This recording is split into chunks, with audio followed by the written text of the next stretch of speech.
Question number 37. A potential divider consists of two resistors R1 and R2 in series across a series of potential difference. Okay, this is the potential divider circuit. What changes to R1 and R2 will increase the value of Vout. We want to increase this value. First, what we do is let us find out an expression for this. Towards it, what is the current passing through this, the whole branch over here?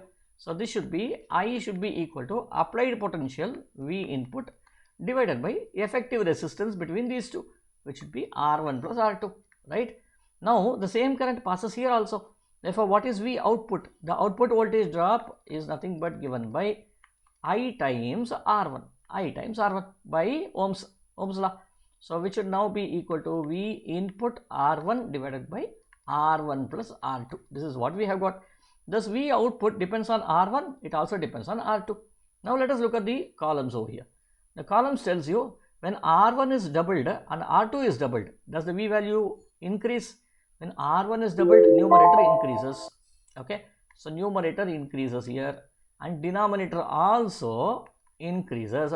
Now which one will be more? That's what we need to ask. If denominator increases more than numerator, definitely V output will reduce. So therefore here I'll say that, see, this becomes double, 2 times R1, this becomes 2 times R2. So definitely denominator becomes more than the numerator. So therefore V output here will be reduced over here. Now let us look at this. Now R1 is doubled, numerator will increase, and then what about R2? Denominator is also increased, right? And but R2 is now reduced, it's halved, which means what? Denominator will reduce over here. Okay, so as a result of it, what will happen to V output? Okay, this is increasing, this is reducing over here. So as a result of it, this will start increasing over here. So thus I think B should be one of the options correct. Let us look at the rest of them also here. Now this is hard. When this is hard, definitely the V output will reduce. When this is hard and this is also hard, this will also reduce over here.